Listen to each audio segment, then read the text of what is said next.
On this episode of DC On Screen, we say goodbye to Phyllis Coates and Keith Giffen, take a look at that Momoa herd horse hockey, catch up with James Gunn on Superman Legacy and Peacemaker, and find out how well My Adventures with Superman is going, all after these words from our mystery sponsors.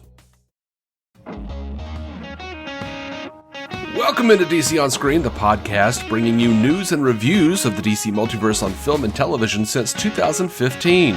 I am your host, David C. Robertson. My co-host, Jason Goss, usually adept at scooting around the trappings of domestication, got caught and is unable to join. But I am joined today by a special guest on the show, Frank McGuire. Meanwhile, back on the podcast. Thanks for being here today, bud. Hey, man. Thanks for having me. I'm excited to be back with you again for another chat. Our Flash episode was a lot of fun, and let's do this. Yeah, we do have several things to get to today, and I don't know. This is like a lot of the stuff. Like Jason and I have gotten to a point where we mostly agree on stuff, and just talking to you before the show, it seemed like we weren't really jiving on a few things, so I'm interested because we don't have like a ton of things, like, right, but it's not like a 40 pager or anything, but at the same time, like, it could get a little sticky, so we'll see how this goes. Sure. First up, really sad news. Phyllis Coates, who was the TV's first Lois Lane, passed away at 96. Yes, I saw that. And she was Lois Lane on Adventures of Superman, and before her in the movie serial with Kirk Allen was Noelle Neal, who replaced her when she left Adventures of Superman in season 2. So a lot of people only remember one or the other, but they both existed, and Phyllis sadly has passed away. But and we lost Keith Giffen, who the creator of Raccoon, and Lobo, comic creator, or a writer artist, worked on Legion of Superheroes, and co-created Jaime Reyes, Blue Beetle. Yeah. Well, I think it's pretty awesome that he got to see Jaime Reyes on the big screen. He got to see Zolo. Bring him to life, and I hope I hope that was a moment that he's reflecting on now, and like with a giant smile on his face, going, "Wow," because I know if I was the creator, and honestly, I'm in the process right now of working on my own feature film, and it's not anything like comic book related or anything, but it's definitely something where, it matters. Like, the work that you put out into the world, you have intent for it. And sometimes the intent is larger than just entertainment. And I have a feeling that Jaime was probably a part of that. So I hope that Mr. Giffen really, really got what he wanted out of that. And I know he's a good friend of our friend, J.M. DeMatteis. And JM is a great guy. We've interviewed him, and he's just a lovely, lovely guy to talk to. And it seems that JM has been he's been posting about losing a lot of friends lately. Every once in a while I send him a message. I just tell him to kind of keep his head up. So yeah, of course. JM worked with Keith on Justice League International. Fantastic book. Yes, fantastic. Yes. This was when Batman punched Guy Gardner in the face. Yep. Yep. And I love Keith Giffen though, because he passed away of a stroke. He had like the day after he suffered a stroke, he passed away. But it says here in the article, in accordance with his family's wishes, Giffen's Facebook page broke the news with a statement reading, "I told them I was sick. Anything not to go to New York Comic-Con. Thanks. Keith Giffen, 1952 to 2023. Bwah ha ha ha ha." That's on brand. That's on brand for a comic book. Anybody in the comic book business, I think. All right, so we're going to get into the thing that you specifically wanted to talk about. Sure. I was probably not going to talk about it at all. But you know what? It might be interesting. A few days ago, Variety posted this story from Tatiana Siegel. Yep. Aquaman 2 flooded with drama. Jason Momoa allegedly drunk on set. Amber Heard scenes cut. Elon Musk's letter to WB, and more. Yep. Yeah. It seems that the behind the scenes of Aquaman The Lost Kingdom is potentially more interesting than Aquaman The Lost Kingdom. That's kind of crazy. And honestly, when I read that article, my first takeaway was this, and I'm not trying to be controversial. I think this is very much in common sense, but if you follow Jason Momoa for most of his career, he's always looked like that. Like, he's always been like this bohemian meets biker meets rock star. Like, it's literally been his look since day one. Well, let's for those who don't know, here's what the article. Let's get to some detail on that. We'll get to some detail and kind of pick it apart here. Yeah. It says on the same day in mid-September that Warner Brothers dropped the trailer for its $215 million Aquaman and the Lost Kingdom, embarrassing documents from the Johnny Depp Amber Heard defamation trial surfaced on Reddit, creating a new headache for the studio behind the film. Depp fans paid the court fees for the release of documents from Heard's therapist, Dr. Dawn Hughes. The raw notes, scribbled on a legal pad, were part of last year's high-profile trial in which Depp largely prevailed. They describe a hostile Aquaman set where an allegedly intoxicated Jason Momoa dressed like Depp and pushed to have Heard booted from the role of aquatic superhero Mera. Jason said he wanted me fired, the notes say. Jason, drunk, late on set, dressing like Johnny, has all the rings too. A rep for Momoa declined comment, but a DC spokesperson pushed back on Heard's characterization, saying Jason Momoa conducted himself in a professional manner at all times on the set of Aquaman and the Lost Kingdom. Others echoed that sentiment. Jason works his ass off, likes to have a beer once in a while like everyone, but doesn't show up drunk to set, says an insider who was on the London set in 2021, adding that the two stars got along and were seen joking together. And he isn't dressing like Johnny Depp. He is always dressed in that bohemian style. Heard declined comment, but a source close to the actress confirmed that the notes referred to the Aquaman 2 set and reflect a session from December 27th, 2021. Another source close to the actress says her lawyers fought the release of the therapy notes, which had been subpoenaed by Depp's attorney during discovery. All right, so let's pull that apart. I'm not mad at Amber Heard for this because this was a private therapy session. Yeah, it's fucked up. And the fact that Depp's attorney subpoenaed for this is indicative. Like, I don't like either person. Neither do I. But it is indicative of how much they actually did victimize Amber Heard. Like, he has the money, he has the power, he was out to destroy her. And I don't think that these therapy, because these would have never even come out had Depp's attorneys not subpoenaed the court for it. So, right. But I do agree, like, Jason Momoa has been dressing like this since, like, Stargate Atlantis, dude. Like, yeah, dude. Like, he literally, like, he was the bohemian, like, rock star biker alien guy, like, since, like, fucking day one, right? Yeah. Same with the rings. Let me touch on some of the things that you said, okay? I do, like, listen, Amber Heard and Johnny Depp are both just awful human beings.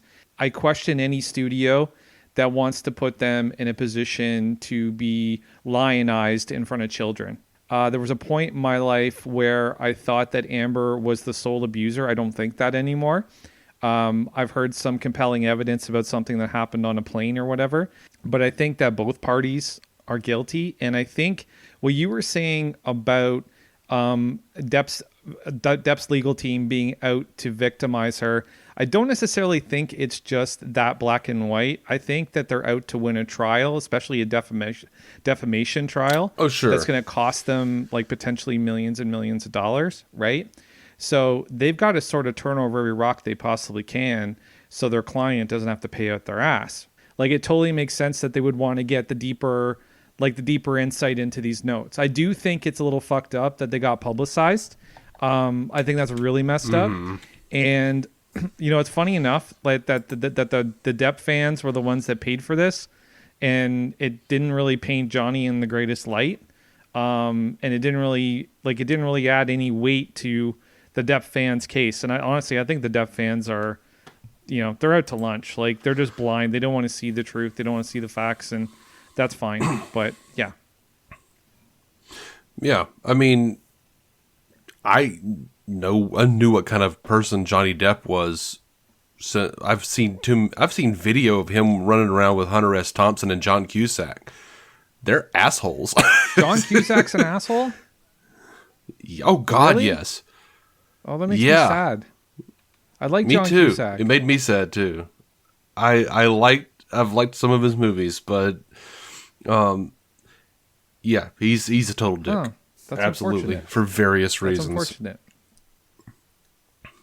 Anyway, yeah, I don't think that, I think she felt, as will become evident, I think she felt like she was kind of being gunned for on Aquaman 2, and I think she was, but I think that kind of sparked some paranoia. Maybe Jason did purposefully dress up like Depp at some point, but I mean, God, dude, he's been dressing like Johnny Depp forever. Let's see. It says Momoa wasn't the only Aquaman principal to land in the crosshairs. The therapy session also painted a picture of her feeling unsupported by the film's director, James Wan, and treated like a pariah because of her high-profile legal battle with her ex-husband. Quote, he raised his voice at me. I can't even post about Aquaman. Made it like it was my fault. I said I'm sorry. Says Hughes, notes in reference to Juan. Nobody could take selfies with me on set given blackout. Well, all of that would be super annoying. Because you can't post about Aquaman. Like, on my social media, you couldn't do it because people were like, I'm not going to see that because of her. Okay. Juan declined to comment. DC spokesperson says, James is known for treating members of his cast and crew with the utmost respect and for fostering a positive, collaborative environment on set. The Aquaman films were no exception. See, the one thing that really makes me, after doing the show for so many years, one of the things that gives me pause and makes me think some of this shit might be really true is that DC is so quick to jump on it and go like, this is absolutely not a thing. Like, every time they do that, it was absolutely a thing. Yeah, you know what? DC does not have the greatest track record ethically. I will agree with that. Like, I'd have to acquiesce on that. Like, DC, they don't have the moral high ground in any situation, I don't think, or WB, or really any of their executives. They've done some pretty shady shit. They've treated their people pretty shadily, but from what I can hear from people in the industry that I know, James Wan is a really nice guy.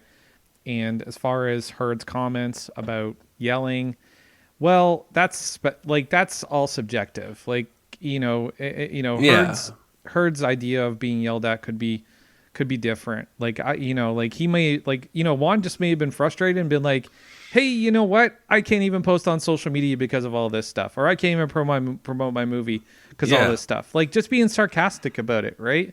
Like, especially if she's giving him shit on the set for something that she doesn't want to do or something, Absolutely. And from what I can understand, and maybe you'll share my position on this, but when the movie was first announced at DC Fandom, it was set up as a buddy comedy. Like, it was like, it's a buddy comedy with Orm and Arthur. And I immediately went to another 48 hours. Like, that was immediately what I went to. Like, they have to break, or like Orm has to come out of jail, either broken out or, well, he's the king, so he probably didn't have to break anybody out. But like, he had to come out of jail to go after some kind of MacGuffin. Right. And I think it was set up that way to specifically get rid of her. Really? I don't know about that. But yeah, absolutely. Because like, we knew that it does say that she had like more stuff that was cut. And she had a bigger role in the movie initially. But the article says, Heard was nearly fired, sources on both sides tell Variety. Following Aquaman's release in 2018, the studio and Wan decided to drop the actress from the sequel due to her lack of chemistry with Momoa, and sent a letter to her attorney, Carl Austin, informing him of his decision. Former DC Films boss Walter Hamada testified in the defamation trial about the issue of chemistry. Those sources underscored that the move to bounce Heard was unrelated to Depp and took place before he filed suit against the actress in 2019. Likewise, Momoa was not involved in decision-making, but another source pushed back on the lack of chemistry narrative, noting that Heard did a chemistry test with Momoa before landing the role of Mera and beat out 2 other actresses who did a similar chemistry test, including Abby Lee. Now, see, that pushback, though, all that means is that she was slightly better than the other 2 actresses. It doesn't mean she was good. It looks like they were trying to get rid of her before, that they didn't like her before, and it said ultimately the studio never pulled the trigger on firing Heard because her former boyfriend, Elon Musk, had one of his litigators send a scorched earth letter to Warner Brothers threatening to burn the house down if the actress wasn't brought back for a sequel, says a source familiar with the behind-the-scenes battle. Warner Brothers caved and moved forward with Heard. Musk, of course, as everyone else, did not respond to a request for comment. All of this sounds completely on brand for Elon Musk. All of it sounds completely on brand for Warner Brothers caving. It's just everything sounds absolutely true. And everything here. sounds on brand for Amber Heard too. Let's be fair.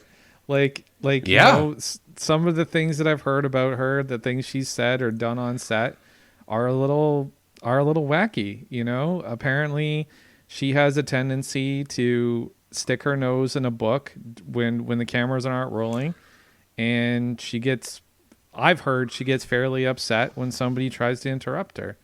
So I don't know, man. And at the end of the day, it is all about chemistry. And I don't know how you felt about Amber Heard as Mera, but she wasn't exactly my idea of Mera. And who was your idea of Mera?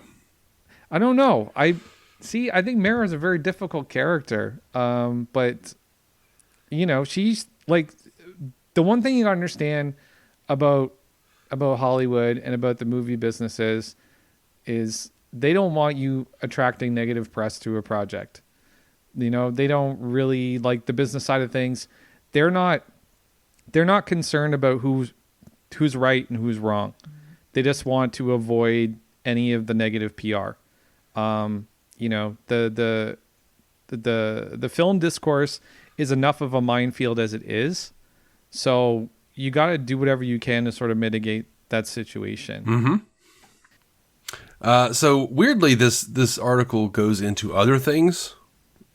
It tries to. It's interesting. It says sources say the sequel has endured challenges outside of the Heard saga and was testing in the 60s before being recut in the summer of 2022. Mm-hmm. Despite the overhaul, the film continued to test in the 60s, prompting a new cut.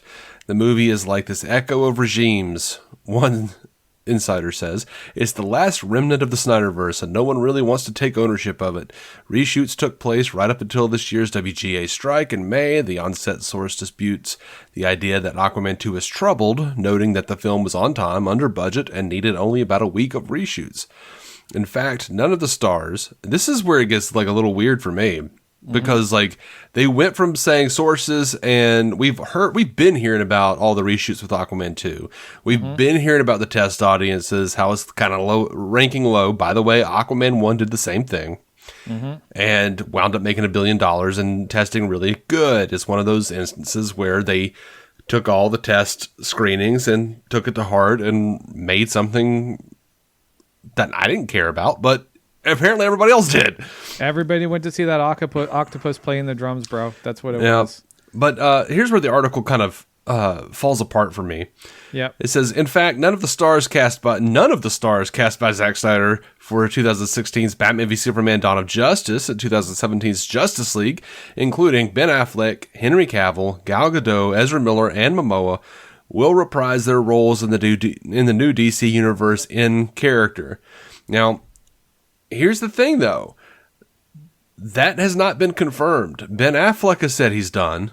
We know Henry Cavill was not rehired, though James Gunn mentioned that maybe they could do something in the future, though he wasn't clear about that.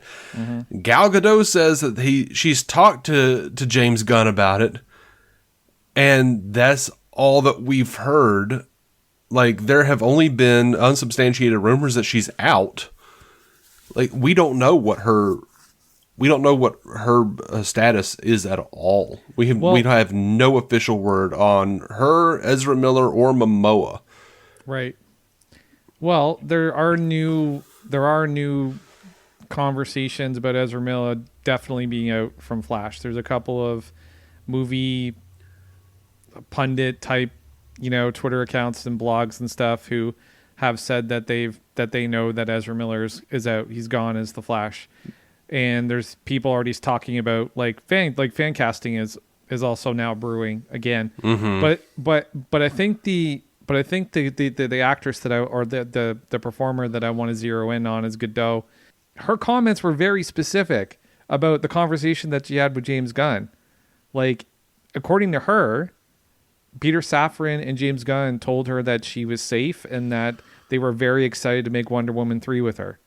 Like, you are our Wonder Woman, basically. Not verbatim, but apparently that was what her takeaway was that she felt safe in the role and that the role would move forward with her intact, and that would be it. So the point that I raised with you before we got on was, I think that this is going to do a great amount to undermine what James Gunn used to have, which was credibility and integrity. I think it undermines his integrity a little bit. And I don't know if he's just one of these guys that is carrying water for the higher ups and will just say anything he needs to in a tweet or in an interview just to keep things kind of copacetic and to keep the static down. But this is clearly not what was promised to Gal Gadot. And if Gal is out, this essentially, who's the liar, James Gunn or Gal Gadot? Right? That's the question that gets raised now. Well, not necessarily, because anything Gal Gadot could have said to any outlet might have been misconstrued, might have been taken out of context. Also, things might have changed. Like, they might have had negotiations, had conversations, and it may have fallen through. True. There's also, just like when Gunn was like, yeah, Ben Affleck is involved in doing this, and then some time passed. Well, that's the other thing. A few moments later, Ben Affleck's like, oh yeah, we talked about that. And Ben Affleck even went out of his way to be like, no, he's a great guy, but I'm not doing anything with that right now. That's the other thing. James Gunn paints a picture of Ben Affleck being involved in this new DCU in some sense, right? But he was at the time. No, I know, but then the way that Ben Affleck phrases the way in which he says, I will not be involved, it's almost like he's not in agreement with the creative direction of the project. Yeah, he's clearly not. Right. But he was involved at some point when Gunn talked about it. That doesn't mean Gunn a liar. That means that they had a disagreement, and Ben Affleck was like, I want to go make my little indie movies and get Oscars. True. But what I'm saying is Gunn's statement was more definitive to an affirmative from Ben Affleck.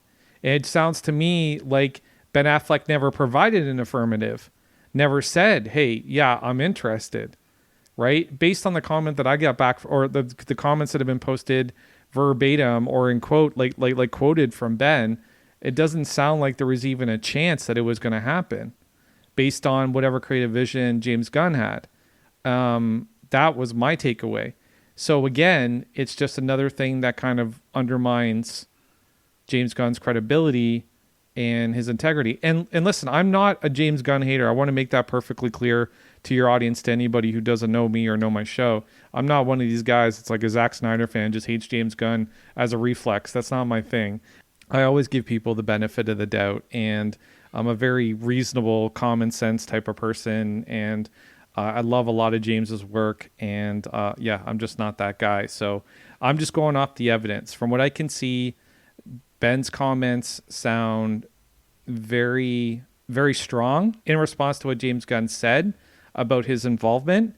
And it sounded like, hey man, I need to check you because you're kind of like, you're kind of coloring out of the lines here a little bit. It felt very aggressive. Well, to me, it wasn't a response. It was like a month or so later, and someone asked him about like, "Oh, are you still involved with DC?" And he was like, "No, James is a great guy, but no, not with what they're doing over there." And as far as Gal Gadot, nothing has been confirmed. James Gunn has said, like, if I don't tell you it's happening, don't believe it. So I'm not willing at this point to sit here and go, oh yeah, Variety said it, so James Gunn is a sack of shit. No, I'm not saying sack of shit. I'm like, see, the other thing that I think people don't take into consideration enough is how much of a businessman and a strategist Zaslav is. Like, he doesn't have any skin in this game as far as all this content. Like, he doesn't care about comic book movies. He doesn't care about comic books. It's a business to him. Yeah. And all he's doing is trying to make the most money and the most profit. That's it. And I don't see any compunction on his behalf on kind of doing what needs to be done to get the job done, while at the same time minimizing any fallout for WB or for DC. Mm-hmm. Like that, like I don't, like I would never I would never be shocked in anything that this man did. I don't think he's going to be held to the same standard as James Gunn or Kevin Feige or any of these people. Like, he's a CEO. Yeah, sure. Yeah. But yeah, one of the things I wanted to point out is like when they shift from the Aquaman 2 is troubled, they have sources, and then in this paragraph where they're saying, in fact, none of the stars cast by Zack Snyder, and they're talking about nobody coming back, none of that has sources. None of that part of it has sources. They do say, sources say Jason Momoa has engaged in talks to play with Lobo, and that's pretty well known at this point. I just want to like make sure everyone is on the same page and realizing like, here's, because you've got to kind of learn to read between the lines on these Variety articles. Mm-hmm. And Variety really is just turning into a gossip rag. So when they want to say like, yeah, he's engaged in talks to play Lobo. Yeah, we know that part. We've heard that part. It's gotten pretty damn hinted from Momoa himself and James Gunn. But then you could see the bent of the article here. In a confusing twist, Viola Davis, who played Amanda Waller in both of the recent Suicide Squad movies, will remain as that character in the Gunn Safran DC universe, in next year's Max Series Waller, and possibly in the new Superman tentpole. Another outlier is Gunn's Max Series Peacemaker, which will be back for a second season with John Cena in the lead. It's not that confusing. And it's also super old. Super old news. It is old news. But here's the thing too that makes this all very weird. So the characters that are rumored to now be out of the DCU, or the actors playing the characters, mm-hmm. have met Peacemaker. A couple of them have, and it's been established that they're in the same universe. Same with Amanda Waller and Ben Affleck. That's literally how the Snyderverse kicked off. Mm-hmm. Like, so I don't know, man. I don't. See, that's another thing about James Gunn that's really frustrating me is his lack of logic as he makes these decisions, because it doesn't ring with any logic to me. It just seems like this is the way he wants it. This is what he wanted to do. He has his vision, and he's not getting rid of his people from his vision because those are the people he cast. Like, as far as John Cena, and he likes Margot Robbie as Harley Quinn. He likes Amanda Waller, and who wouldn't? So I think like those are the things that he set up, and those are the things that he worked on specifically. And I don't think that I understand that people are confused by it and think it's confusing. But it's, we just had a conversation about, them replacing the second live action Lois Lane, Phyllis Coates, with the first live action Lois Lane from a different universe, Noelle Neal, and nobody batted an eye back then. Yeah, but that's like 60s TV, man. Like 50s, we're not sure. we're not talking the same, we're not even talking the same real estate. Fandom historically has become awful. But it used to be an environment where the writers respected the intelligence of the audience and obeyed the rules that were set up in the worlds that they were creating in. That is not at all true. Go look at Star Trek or Adventures of Superman or Batman. I'm saying on average. Nah, not even that. Because they used to just be an old TV show and they could just make up rules and nobody's ever going to watch this again. There were no fans. It was just ratings for the day, and then they were going to get rid of it. Right. And I think it's important to note that extended media has always changed the mythos from what was presented in the source material. Sometimes for the good, sometimes not. How Kryptonite didn't come from the comics. It came from the Adventures of Superman radio show. The origins for several Batman villains came directly from Batman the Animated Series, as did the whole last character of Harley Quinn. There's absolutely room for improving upon the mythos through that external media. As Kevin Smith says, adding spokes to the wheel.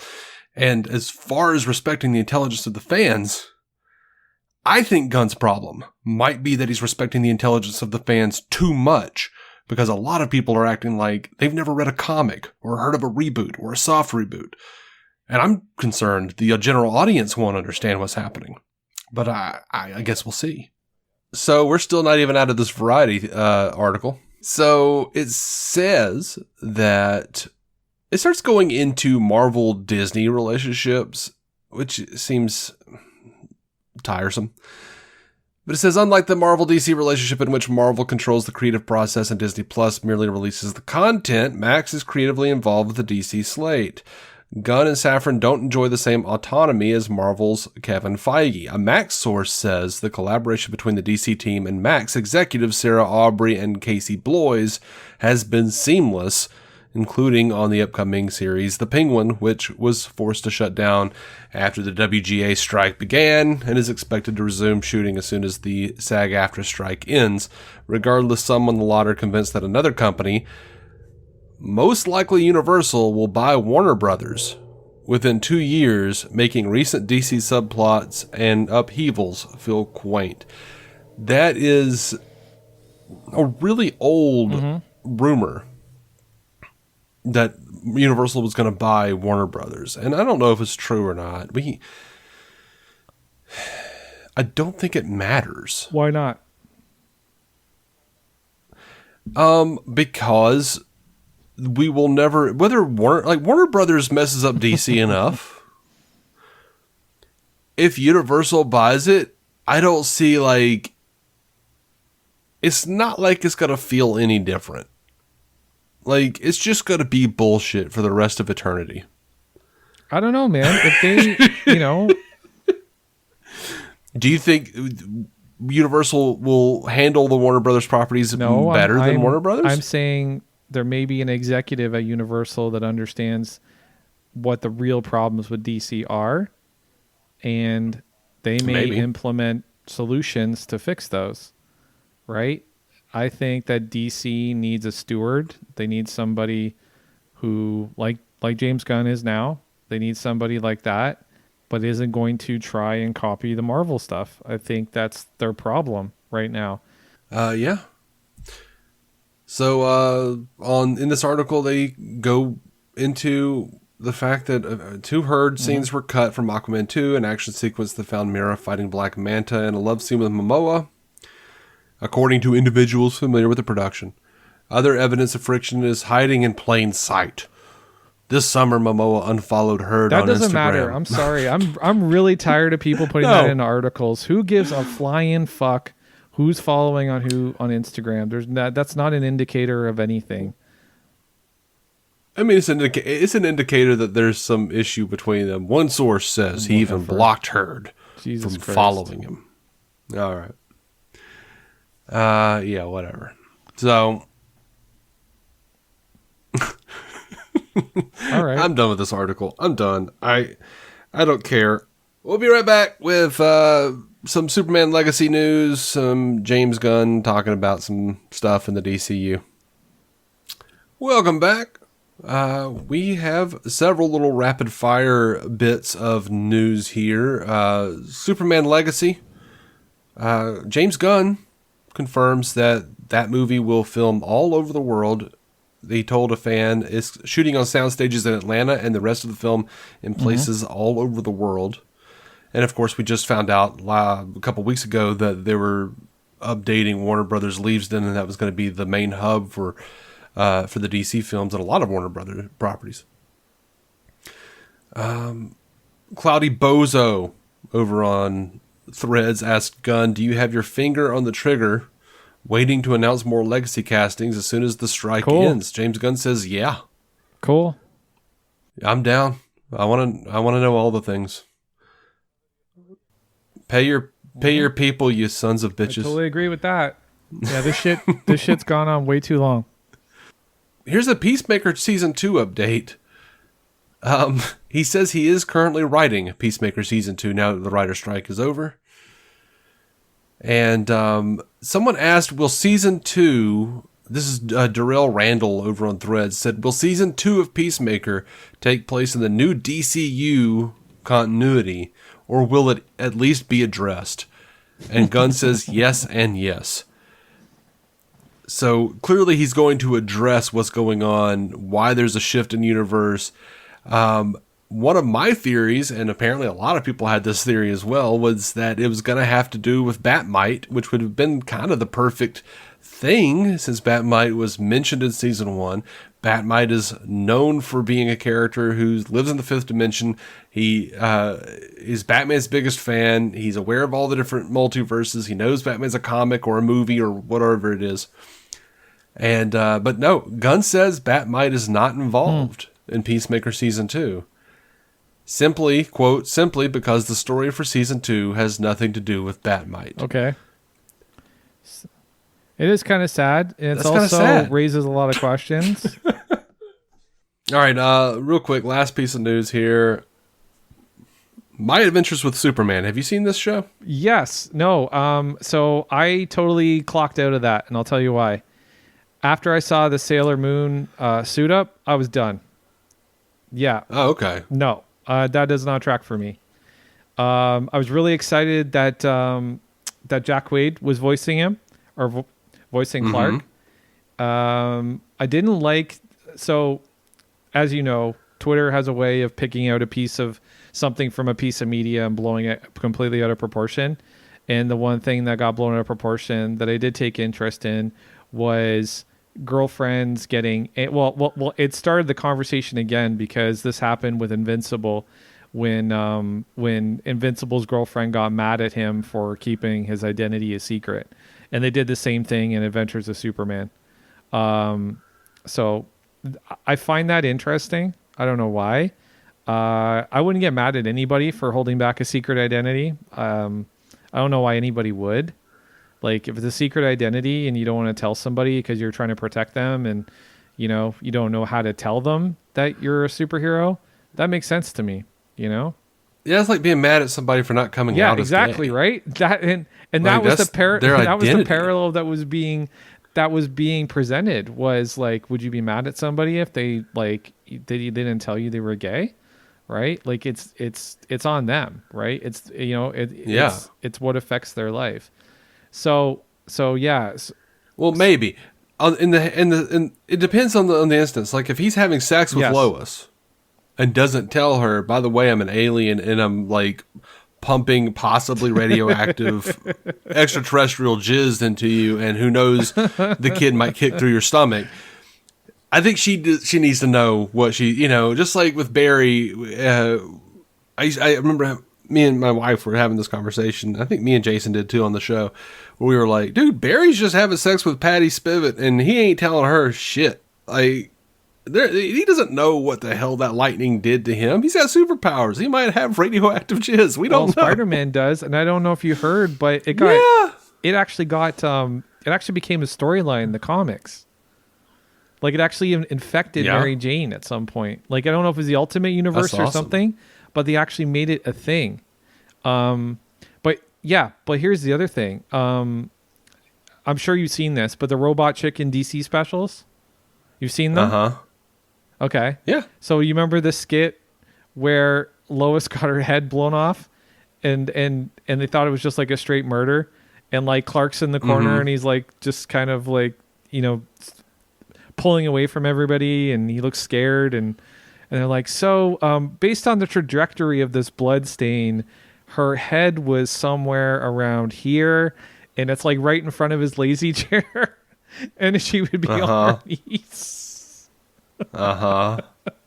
Yeah, the jizz part. So apparently when he when he busted his nut, he blew out the back of her skull. Yeah. In the Robot Chicken skit. Robot Chicken skit. Yeah. Yep.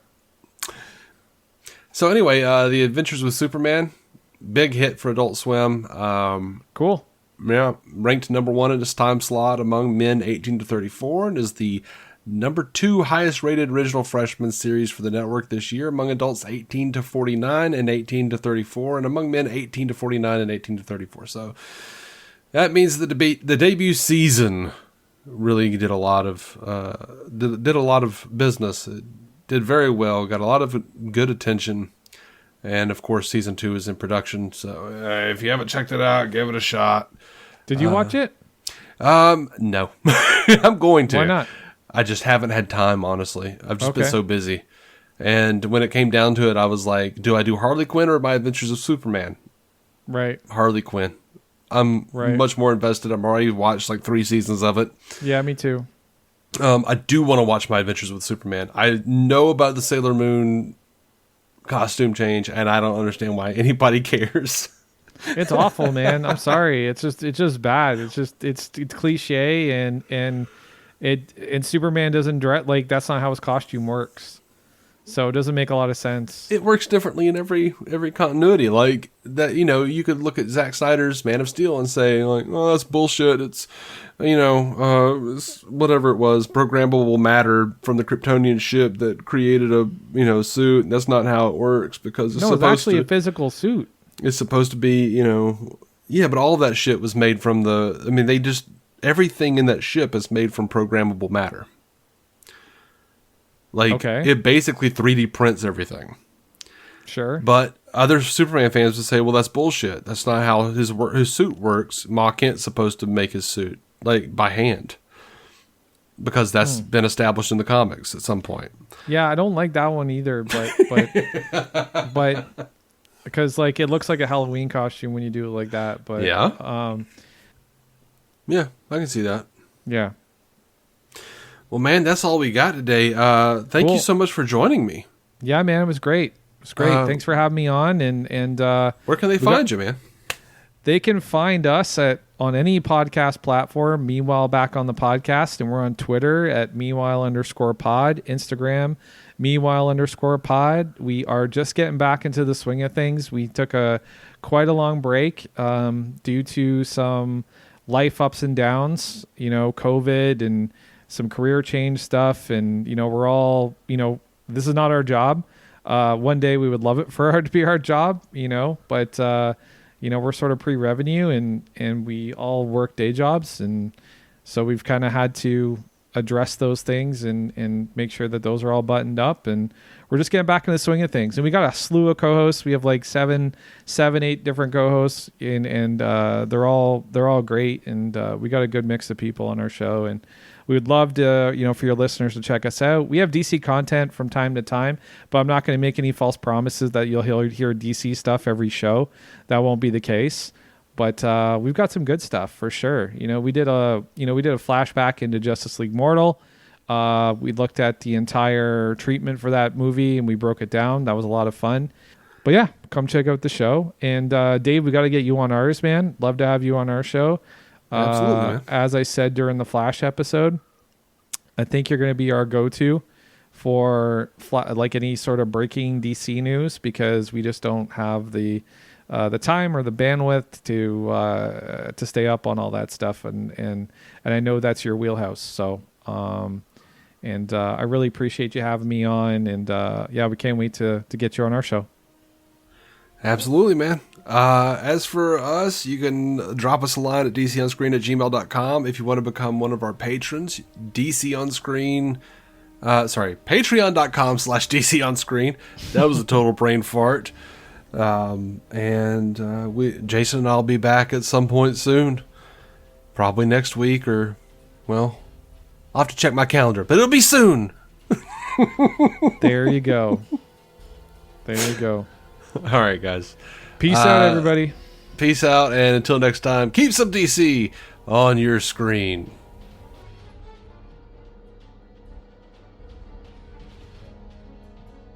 Hey, thanks for listening to DC On Screen. Our theme song is by Jason Goss and Michael Shackelford of Galactic Engineers. The incidental music is by Michael Shackelford and Kevin MacLeod. You can rate the show on Spotify or rate and review us on Apple Podcasts.